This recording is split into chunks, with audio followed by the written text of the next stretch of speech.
అనంతకోటి బ్రహ్మాండ నాయకుడు సర్వదేవతాతీత స్వరూపమైన భగవాన్ శ్రీ బాబావారి పాద పద్మాలకు అనేక నమస్సుమాంజలు అర్పించుకుంటూ ఈ గ్రూపులో వారందరికీ పెద్దవారందరికీ పాదాభివందనాలు, నాకన్నా చిన్నవారందరికీ స్వామి ఆశీస్సులు పూర్తిగా ఉండాలని హృదయపూర్వక స్థాయిరాం చెప్పుకుంటూ ఈరోజు ఈ ఆధ్యాత్మిక గోష్ఠిలో నామస్మరణ అనే విషయం గురించి నన్ను మాట్లాడమన్న కారణంగా ముందుగా పలికడిది భాగవతమట, పలికించడి ఇప్పుడు రామభద్రుండట అన్నట్టుగా పోతన్న గారు, స్వామి నీవే నాయందుండి ఈ 4 పలుకులు పలికించి మా అందరికీ ఆనందింపజేసి అందరినీ ఆశీర్వదించమని ప్రార్థిస్తూ స్వామిని వేడుకుంటూ ఈ ప్రసంగాన్ని ప్రారంభిస్తాను.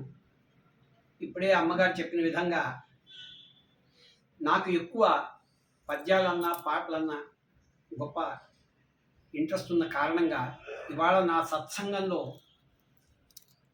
మన పూర్వకాలం వాగ్గేయకారులు, కవులు, పండితులు చెప్పినటువంటి నామస్మరణ అనే విషయాన్ని ఈరోజు నా చేత చెప్పమన్న కారణంగా నా బుద్ధికి తోచినట్టుగా భగవంతుడు నాకు ఇచ్చిన ప్రేరణతో నేను సేకరించిన విషయాలని మీ ముందు ఒక్కొక్కటి ముఖ్యంగా పద్యాలతో సహా మీ అందరి ముందు ప్రస్తుతానికి ప్రయత్నం చేస్తాను.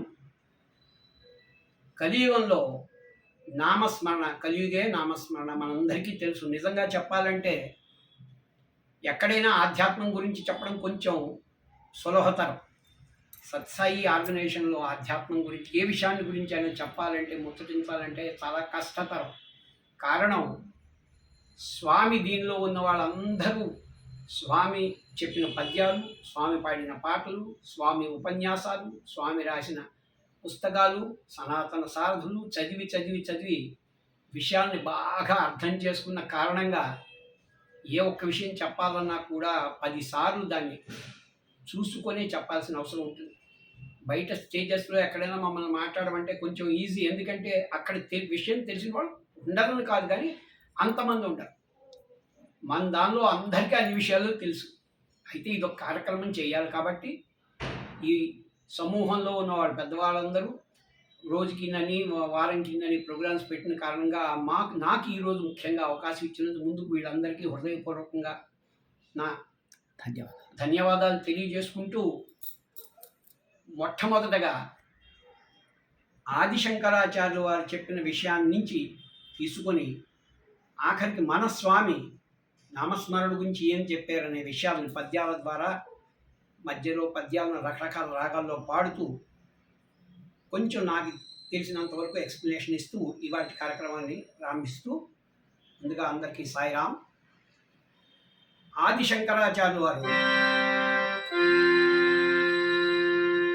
నామస్మరణాదన్యోపాయం నహి పశ్యామో భవతరణే రామ హరే శ్రీకృష్ణ హరే తవ నామ వదామి సదా హరే నామస్మరణాదన్యోపాయం నహి పశ్యామో భవతరణే. కలియుగంలో నామస్మరణ కన్నా ఈ అగాఢమైనటువంటి లోతైనటువంటి సముద్రాన్ని దాటడానికి వేరే అవకాశం లేదు అని మన శాస్త్రాలు పురాణాలు చెప్పిన విషయాన్ని ఆదిశంకరాచార్యులు వారు ఈ పద్యం ద్వారా చెప్పారు. ఇందులో దశావతారాల గురించి చెప్పారు ఆయన. నామస్మరణ కన్నా ఇంకొక మంచి ఉపాయం ఈ భవతరాన్ని దాటడానికి లేదు అని స్వామి చెప్పినదే మనందరికీ తెలుసు. కృతయుగంలో, త్రేతాయుగంలో, ద్వాపరయుగంలో పెద్ద పెద్ద తపస్సులు, యజ్ఞాలు, యాగాలు, పూజలు, వ్రతాలు చేసి ముక్తిని పొందిన వారికి కలియుగంలో అంత ఆయుర్దాయం లేదు, అంత అవకాశము లేదు, అంత సాధన చేసే పరిస్థితి లేని కారణంగా నామస్మరణ చేసినంత మాత్రాన ముక్తి మోక్షం పొంది భగవంతుని పొందుతాము అని మన పెద్దవాళ్ళందరూ ఇంతకుముందు వాగ్గేయకారులు, మహామహా పండితులు, కవులు చెప్పిన విషయాలన్నీ సేకరించి ఒక దగ్గర ఈరోజు నేను చెప్పడానికి ప్రయత్నం చేస్తున్నాను. అందులోనే ముఖ్యంగా శంకరాచార్యులు వారు మనకి ఆది గురువు అందరికన్నా. ఆయన చెప్పినట్టుగా నామస్మరణ కన్నా మరో అన్యోపాయం ఇంత చక్కగా తక్కువ కష్టంతో చేయగలిగింది ఇంకోటి లేదు. కాక కలియుగంలో నామస్మరణ అన్ని కంటే గొప్పది అని చెప్పినట్టుగా మళ్ళీ ఆయన ఇంకోటి ఏం చెప్పారు, భజ గోవిందం భజ గోవిందం గోవిందం భజ మూఢమతే సంప్రాప్తే సన్నిహితే కాలే నహి నహి రక్షతి డుకృంకరణే భజ గోవిందం భజ గోవిందం. చెప్పడానికి అర్థం ఎప్పుడూ గోవిందుని భజించురా మూర్ఖుడా, నువ్వు చేస్తున్న వ్యాకరణం నీకు ఆఖరి సమయంలో పనికిరాదు అన్నట్టుగా అనిపించిన వ్యాకరణం అనగా అక్కడ మనం సంపాదించినటువంటి డబ్బు కానీ ధనం కానీ ఈ రకరకాల వస్తువాహనాదులు ఏవి ఎందుకు పనికిరావు. ఒక్క గోవిందుణ్ణి నమ్ముకుంటే భగవంతుణ్ణి ప్రార్థిస్తే నీకు అన్ని రకాలైనటువంటి విషయాలు తెలుస్తాయి అని చెప్పిన విషయాన్నే శ్రీ ఆదిశంకరాచార్యులు వారు మనకు చెప్పినట్టుగా ప్రారంభిస్తూ ముందుగా మన వాగ్గేయకారుల్లో అందరికన్నా ముందు వాడు అన్నమయ్య. అన్నమయ్య ఏం చెప్పాడు,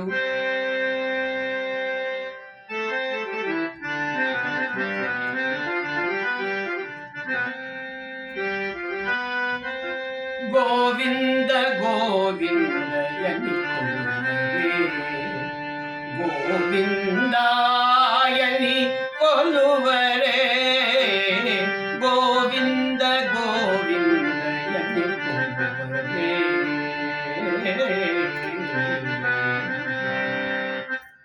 పాటంతా పాడడం లేదు ఎందుకంటే సమయాభావం.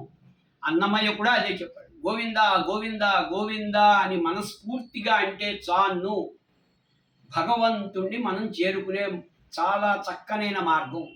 ఇందులో నియమనిష్టలు ఓ కష్టతరాలు ఉపవాసాలు ఏమీ చేయనక్కర్లేదు. మనస్ఫూర్తిగా ఎంతవరకు అవకాశం ఉంటే అంతవరకు భగవంతుని నామాన్ని తలుచుకుంటూ పని చేస్తూ ఉంటే చాలు. చేతిలో పని మనసులో భగవంతుని నామం ఉంటే ఎంతో చక్కగా మనకి భగవంతుడు ఇచ్చినటువంటి ఈ జన్మాన్ని సాఫల్యం చేసుకోవచ్చు అని అన్నమాచార్యులు చెప్పినట్టుగానే అన్నమాచార్యులు చెప్పిన విషయాలు ఇంతకుముందు చెప్పినవన్నీ స్వామి మనకు అన్నీ కలిపి ఒక్కదానిలోనే పెట్టారు.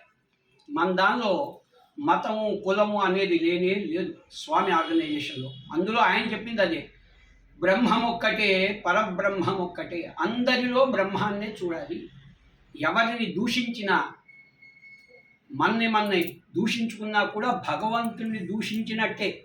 కాబట్టి మన చుట్టుపక్కల వాళ్ళని మనం ప్రేమించడము అభిమానించడము వారికి కావలసిన సేవను అందించగలిస్తే భగవంతుని చేరుకునే మార్గం. అందుకనే స్వామి సత్సాయి ఆర్గనైజేషన్ తయారు చేసి మనకి ఇచ్చారు. ఇందులో లేని విషయం అంటూ లేదు.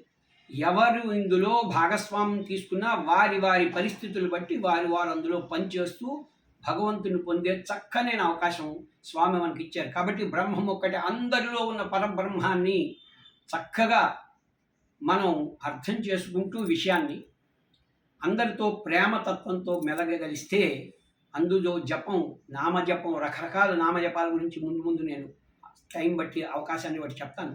వీటిలో ఏది మనకు అవకాశం ఉంటే అదే మనం చేస్తూ ముందుకు వెళ్ళొచ్చు.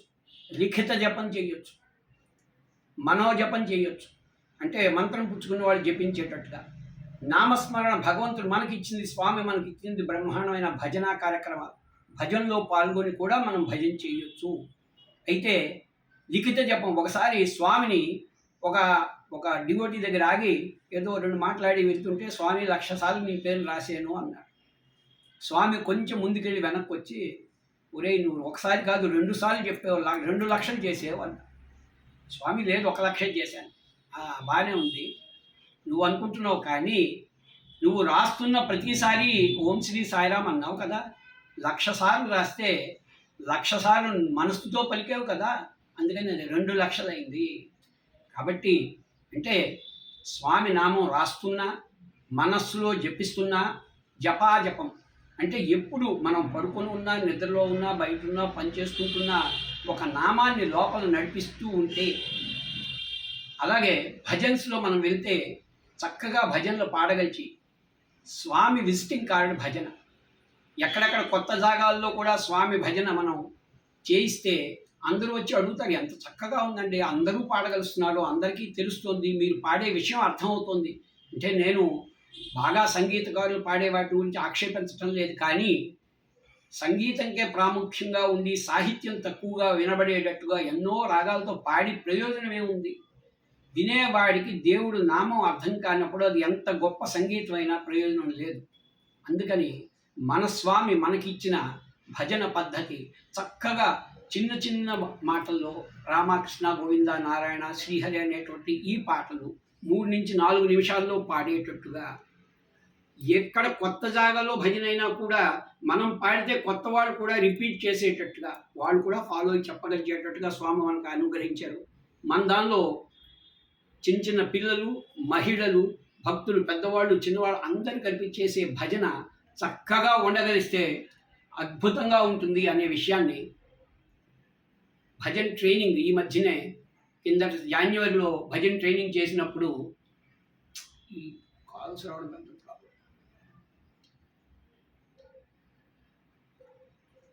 మాకు చెప్పిన విషయాల్లో సింగర్స్కి రెస్పాన్సిబిలిటీ చాలా ఎక్కువ. భజనలో సింగర్కి డబుల్ ప్రమోషన్ అని స్వామి చెప్పారు తన స్పీచ్లో.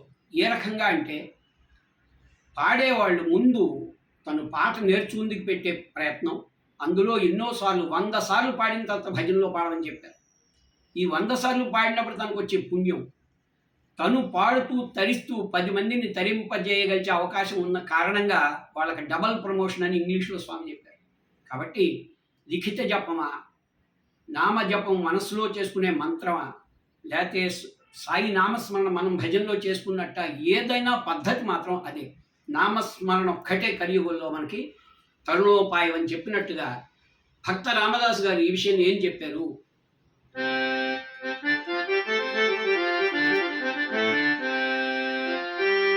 పరమ దయానిధే పతిత పావన నామ, పరమ దయానిధే పతిత పావన నామ, హరే యటంచు స్థిరమతులై సదా భజన చేసెడి మహాత్ముల పాదధూళి,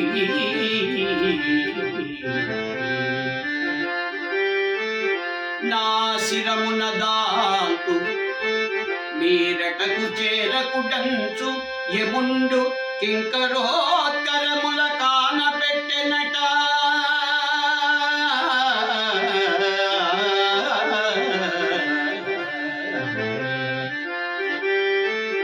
దాశరథి దాశరథి దాశరథి కరుణా పయోనిధి.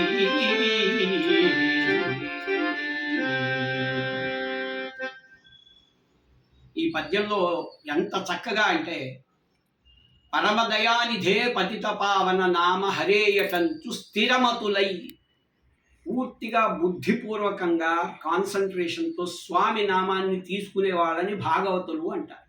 పరమదయానిధే పతిత పావన నామ హరేయటంచు స్థిరమతులై సదా భజన చేసడి మహాత్ముల పాదధూళి. ఇలాంటి భక్తుల పాదధూళి నా శిరమున దాల్తూ, నారదుడికి విష్ణు చెప్తున్నాడు, ఇలాంటి భాగవతుల యొక్క పాదధూళిని నేను నా శిరాన్ని పెట్టుకుంటాను, నా కపాలం మీద పెట్టుకుంటాను. మీరటకు చేరకుడంచు యముండు కింకరోత్కరముల కానపెట్టెనట. యముడు ఏం చెప్పాడు? కింకరులు అంత్యకాలంలో కింకర్లు ఇద్దరు వచ్చి మనం తీసుకెళ్తారు. అలాంటి కింకరులకు చెప్పాడు, ఎవరైతే రామనామస్మరణ ఏదో నామస్మరణ భగవంతుడు చేస్తారో వాళ్ళ వద్దకు మాత్రం పొరపాటును కూడా మీరు వెళ్ళొద్దురా అని ఆర్డర్ వేయలా. చేతుల్లో చేయించి ఒట్టేయించుకున్నాడు, మర్చిపోకండిరా బాబు, అక్కడికి మాత్రం మీరు వెళ్ళొద్దు. మరి ఎవరు వెళ్తారు? అంత్యకాలం అందరికీ తప్పదు కదా, ఆఖరి సమయం అందరికీ వస్తుంది. నిజంగా చెప్పాలంటే ఆఖరి సమయం ఆసన్నమైనప్పుడు అతి కష్టంగా ఉంటుంది అన్నట్టుగా కాకుండా, ఎవరైతే మహాత్ములు స్థిరమతులై భగవంతుని నామాన్ని చేస్తారో వాళ్ళ అంత్యకాలం ఎంత హాయిగా ఉంటుంది అంటే, ఎందుకంటే వాళ్ళ భాగవతులు కాబట్టి వాళ్ళని తీసుకెళ్ళడానికి యమభటులు రారు. మరి ఎవరు వస్తారు? విష్ణు భటులు వస్తారు. వాళ్ళు చక్కగా అందంగా ఉంటారు. మనని అమ్మ ఒడిలో పడుకుంటే ఎంత హాయిగా ఉంటుందో అంత హాయిగా ప్రాణోత్కరణం జరుగుతుంది అని మహానుభావులైన రామదాసు గారు చెప్పిన విషయం. ఇంతకుముందు ఇప్పుడు రాబోయే వాటన్నిటిలో ప్రతి వాగ్గేయకారుడు కానీ, మహాకవి కానీ, భక్తులు కానీ చెప్పినవన్నీ అవే విషయాలు చెప్పారు పద్దెనిమిదిలో. కాబట్టి ఎవరైతే ఎల్లప్పుడూ రామనామ స్మరణ ఏదో భగవంతుడు స్మరణ చేస్తారో వాళ్ళని భాగవతులు అంటారు. వాళ్ళ పాద ధూళి నా శిరమును దాల్చుకొని స్వామి చెప్పాడు. మనందరికీ తెలుసు, పండరీపురంలో ఇప్పటికి కూడా ఈ రోజు కూడా పద్ధతి ఏంటంటే, పండర్పూర్ దర్శనంకి వచ్చిన వాళ్ళు భగవంతుడి దర్శనం అయిపోయి వెళ్ళిపోయిన తర్వాత రాత్రి గుడి తలుపులు మూసిన తరువాత భక్తులు వెళ్ళే దారంతట్లో ఉండేటువంటి ఆ ధూళిని తుడిచి వస్త్ర కాగితం చేసి దాన్ని స్వామివారికి ఇక్కడ అష్టగంధని ఒకటి పెడతారు. కుగల్లా ఉంటుంది. అందులో రంగరించి స్వామి ముఖాన్ని ఆ అష్టగంధని పెడతారు. అంటే అప్పుడు స్వామి చెప్పిన విషయాన్ని ఇప్పుడు అక్కడ పద్ధతిగా పాటిస్తున్నారు. భక్తుల పాద ధూళి భగవంతుడు తన శిరాన్ని పెట్టుకుంటాడు అంటే, ఎలాగైతే మనం భగవంతుడి కోసం తప్పించిపోతామో మంచి భక్తుల కోసం భగవంతుడు కూడా తప్పించిపోతాడట. అలా తప్పించిపోవాలి అంటే మనం చేయవలసింది ఏంటి? ఎల్లవేళలా అవకాశం ఉన్నంత వరకు భగవంతుడు స్మరణ, నామస్మరణ చేసుకుంటే చాలు. మరి ఏమీ చేయక్కర్లేదు. ఒక్క నామస్మరణ చేస్తే మిగతా ఏవి చేయగలిచినా చేయలేకపోయినా కూడా మనం భక్తులమే అవుతాము. ఎందుకంటే మనస్సులో నామస్మరణ జరుగుతుంటే ఇంకొకరికి అన్యాయం చేసే అవకాశం ఏమాత్రం కూడా ఉండదు. అంటే మనం ఎప్పుడూ మంచి పనులే చేయగలుగుతాము, చెడ్డ పని చెయ్యము. చెడ్డ పని చేస్తే కదా దానికి వచ్చే చెడ్డ ప్రతిక్రియ మన మీద ఉంటుంది. ఎప్పుడూ మనం మంచి పని చేస్తూ ఎప్పుడూ భగవంతుడి ధ్యానంలో ఉంటే భగవంతుడే మనని అన్ని రకాల చూసుకుంటాడని స్వామివారి పద్యాలు ఆఖరాఖరలో వస్తాయి చెప్తారు. అలాగే రామదాస్ గారు మరొక పద్యం చెప్పారు.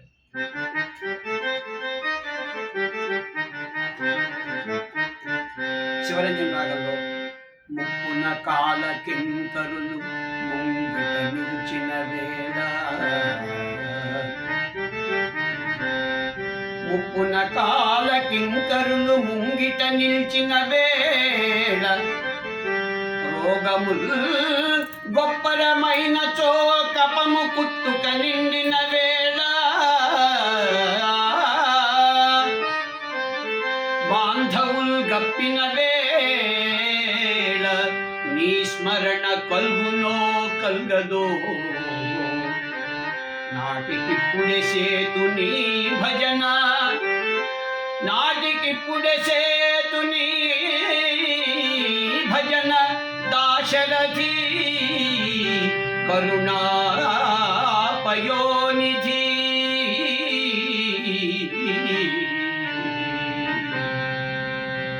ఓ రామ దాశరథి, ముప్పున కాలకింకరు అంటే ఆఖరి క్షణంలో కాలకింకరులు వచ్చి ప్రాణములు కాలకింకరులు ముంగిట నిలిచిన వేళ ఇంకో వాళ్ళు కనిపిస్తూనే ఉంటారు మనకి. అప్పుడు వాత పిత్త కఫాలు ఈ మూడు బాగా ఎక్కువ. ఎందుకంటే ప్రాణోత్కరణం అవ్వడానికి ఏదో కారణం కావాలి కదా. ఇవి ఎక్కువ అయినప్పుడు నా చుట్టూ బంధువులు నాకేమిస్తావని నన్ను వేధిస్తున్నప్పుడు ఒక పక్క వీడికి ఊపిరి ఆడటం లేదు. నాకేమిస్తావు, నాది ఏంటని వాళ్ళు అడుగుతారు. ఇన్నాళ్లుగా బాగా కష్టపడి సంపాదించినటువంటి ఈ సంపాదనంతా వదిలేసి వెళ్ళిపోతుందా అనే బాధ ఒకటి.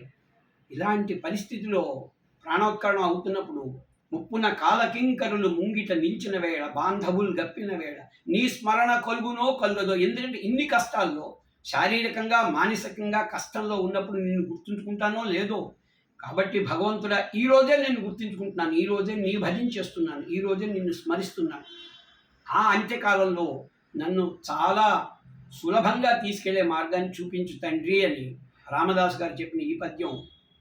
అంటే ఆ రోజుకి ఈ రోజే నేను బ్యాంక్ వాడిని కాబట్టి ఎవరైనా ముందు మాకు డిపాజిట్ ఇస్తే మళ్ళా వాళ్ళు బ్యాంకులోకి వచ్చినప్పుడు వాళ్ళని కూర్చోబెట్టి కాఫీ టీ ఇచ్చి వాళ్ళ డబ్బులు వాళ్ళకి ఇస్తాం.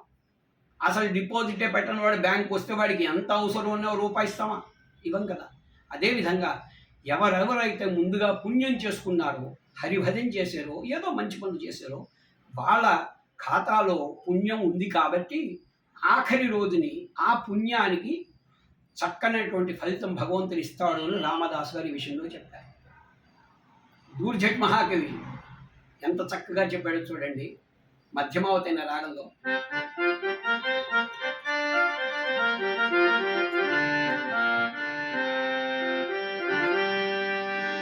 పవి పుష్పంబగు అగ్ని మంచు అగు పవి పుష్పంబగు అగ్ని మంచులగు అకూపారామంబు భూమిస్థలంబౌ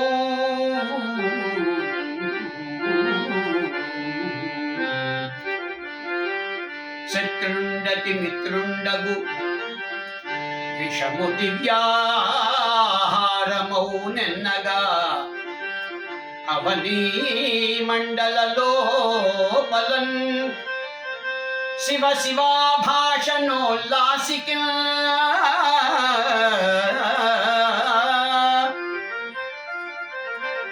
శివాని నామము సర్వవశ్యకరమౌ శ్రీకాళహస్తీశ్వర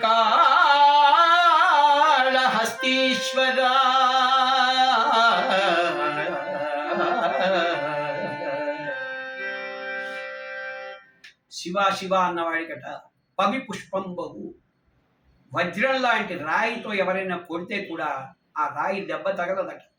అది ఒక పువ్వు వచ్చి తగిలినట్టుగా జరుగుతుంది. ఎవరికి? భక్తుడికి, ఎవరైతే భగవన్ నామం చేస్తాడో.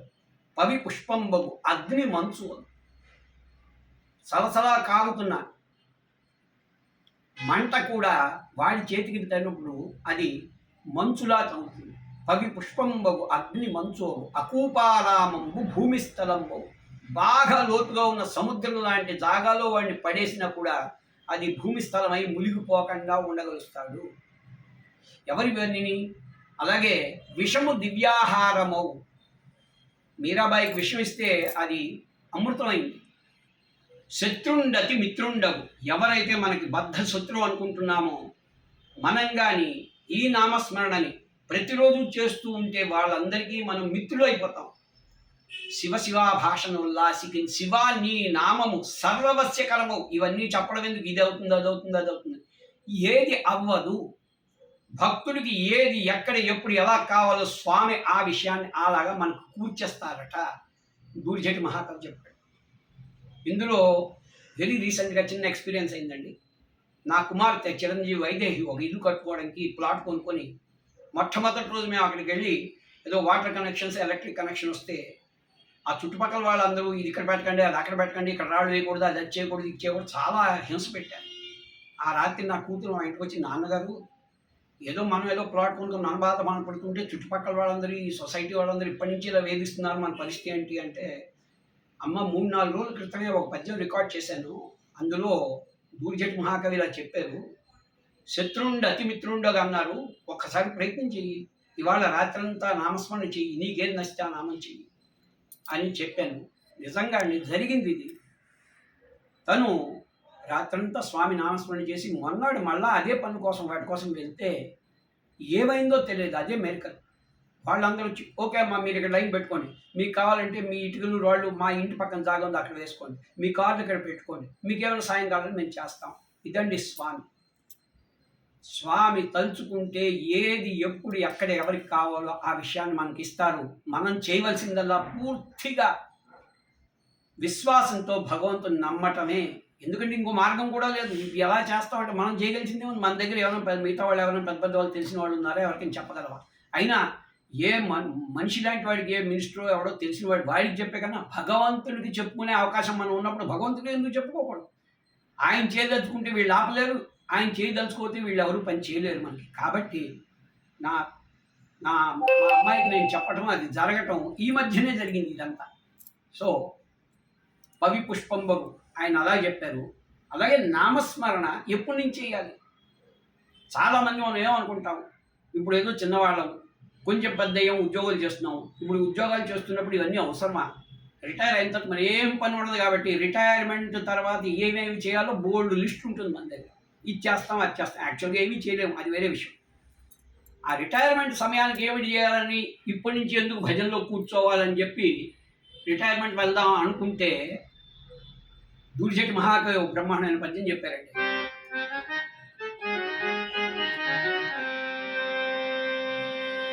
దంతంబుల్ పడనప్పుడే శుభవంతు వరాలి.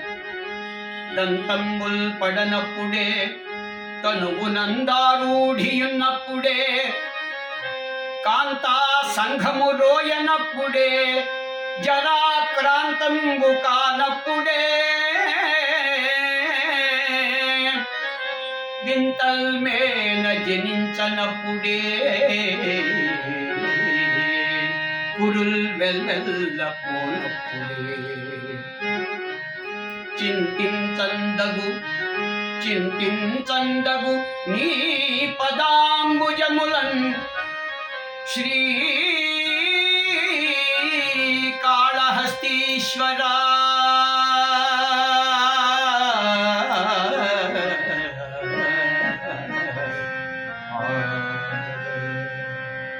ఎప్పటి నుంచి ప్రారంభించాలి? మాకు కూడా చిన్నప్పుడు ఏదో 1967 సంవత్సరంలో స్వామి మా ఊళ్ళో ఎమ్మెల్యన్ స్వామి గారి నాన్నగారు మాకు భిక్ష పెట్టారు, మంచిరా సూర్యానుమూర్తి గారు. వారు చేసినటువంటి సత్సాయి సేవా సమితుల్లో మేమేదో పాటలు పద్యాలు వెళ్తే అని వారు ఇప్పటి నుంచి మీకు అవసరం రా అని. కానీ నిజం చూడండి, అప్పటి నుంచి చేస్తే మొక్కాయి వంగంది మానే వంగుతుందా అని ఇప్పుడు కావాలన్నా కూర్చోలేము. ఇప్పుడు ఇంచుమించు నాకు 65 సంవత్సరాలు.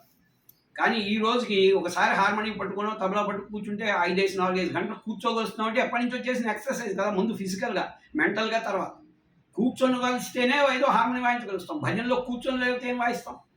సో ఈ రకంగా ఎప్పటి నుంచి రావాలట? దంతంబుల్ పడనప్పుడే అంటే చిన్నప్పుడే, తనువునందు ఆరూఢి ఉన్నప్పుడే. 65 ఏళ్ళు వచ్చాయి, ఇంకా మరి వీడు ఎందుకు ఇంట్లో పనికిరాడు కదా, వీడిని తీసుకెళ్ళి అక్కడ పడేయండి అని ఎవరో తీసుకెళ్ళి ఒక కుర్చీలో కూర్చోబెట్టేస్తే అప్పుడు నామస్మరణ చేస్తానంటే కూర్చోగలవండి? అయినా ఆ అలవాటు ఉంటుందా? ఆ సరదా ఉంటుందా? తనువునందు ఆరూఢి ఉన్నప్పుడే కాంతా సంఘము రోయనప్పుడే అంటే చుట్టుపక్కల అమ్మలక్కలందరూ కూడా మరి వీడెందుకు పనికిరాడు అనే పరిస్థితి రాకుండా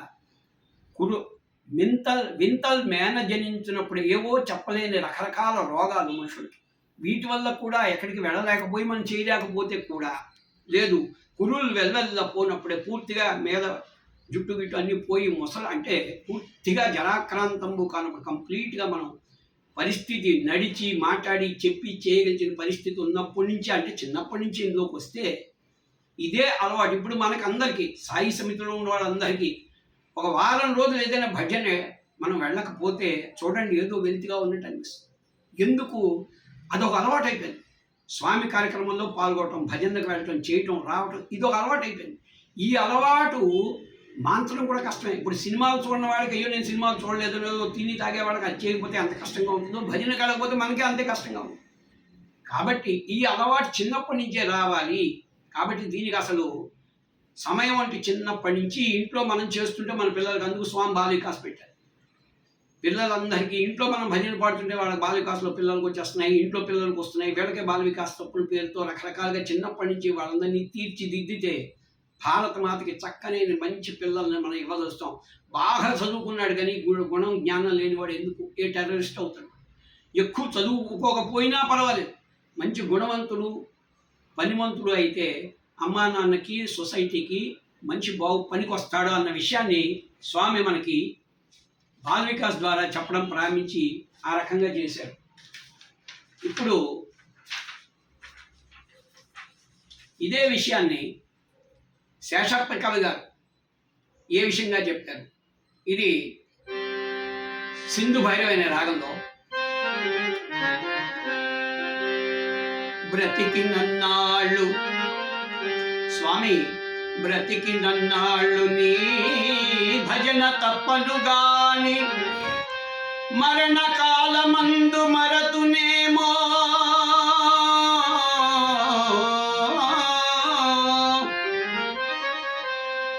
ఆవేళ యమదూతలాగ్రహంబున వచ్చి ప్రాణముల్ పెకలించి పట్టునప్పుడు కపవాత పైత్యముల్ గ్రమ్మగా బ్రహ్మచేత కంపముద్భవించి కష్టపడుతూ నా జిహ్వలో నిన్ను నారాయణ నారాయణ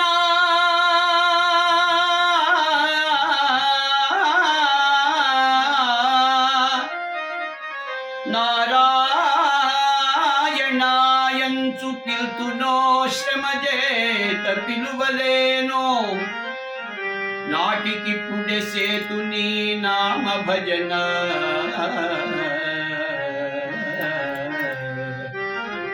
వీనుల వినవయ్య ధైర్యముగను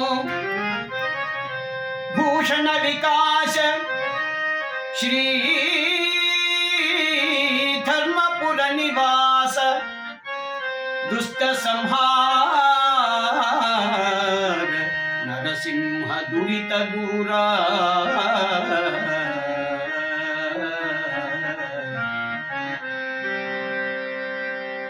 స్వామి బ్రతికున్నన్నాళ్ళు నీ భజన చేస్తాను కానీ బ్రతికినన్నాళ్ళు నీ భజన తప్పను కానీ మరణకాలమందు మరుతునేమో. ఇందాక రామదాసు గారు చెప్పినట్టే అంత్యకాలం వచ్చినప్పుడు వాత పిత్త కపాలు బాగా పెరిగితే మరణకాలమందు మరుతునేమో.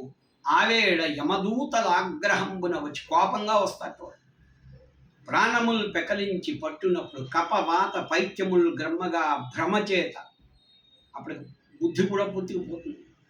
కంపముద్భవించి కష్టపడుచు నా జిహ్వలో నిన్ను నారాయణ నారాయణ అంటానో లేదో ఇప్పుడే భజించేస్తాను స్వామి. మళ్ళీ అదే ముందుగా డిపాజిట్ ముందుగా మనం పుణ్యం సంపాదించుకుంటే మన అకౌంట్ నుంచి స్వామి తీసి మనకి మన అవసరాన్ని బట్టి ఇస్తారు.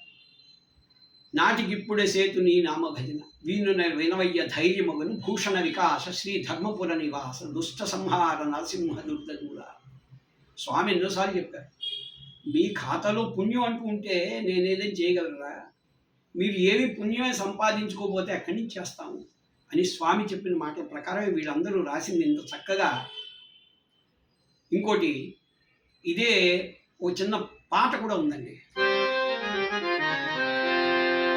మనసార నీ మనసార హరి భజన చేయరా నారాయణ నారాయణ పాటగే రాదని ప్రజలు నవ్వెదరని పాటగే రాదని ప్రజలు నవ్వెదరని గాత్ర శుద్ధియే కమ్మగలే పాటకు సరిబడు తాళము రాదని భయము బిడియము బాధవలదుగా మనసార మనసార హరి భజన చేయరా నారాయణ నారాయణ నారాయణ నారాయణ ఆయన వదరా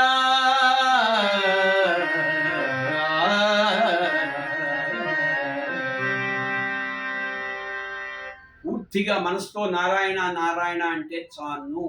పాట వచ్చిందా రాలేదా మనసులో పాడుతుంది కానీ 10 మంది అంటే భజనలో కొంచెం ధ్యాస పెట్టుకోవాలి కానీ మన ఇంట్లో పాడుతుంది కానీ నారాయణ పాట రాదు, రాగం తెలియదు, తాళం రాదు. సత్సాయి సేవా సమితుల్లో రాగం తాళం పాట అంతా ఏం లేదండి. మామూలుగా ఇంటింటి గృహభజనలుగా చేసుకుంటూ అందరం పాడుకోవచ్చు. ఈ పాటలు పాడుకుంటూ నామస్మరణ అలవాటై భజనలో ఉంటేనే మనకి ముక్తి మోక్షం అని ఇందులో ఈ విధంగా వాళ్ళు చెప్పారు.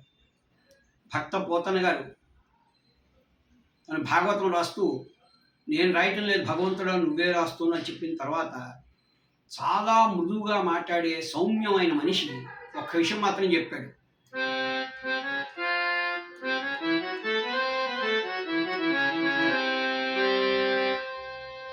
చేతులారంగ శివుని పూజింపడేని అంశాన్ని రాగం. చేతులారంగ శివుని పూజింపడేని నోరు నొవంగ హరికీర్తనుడు వడేని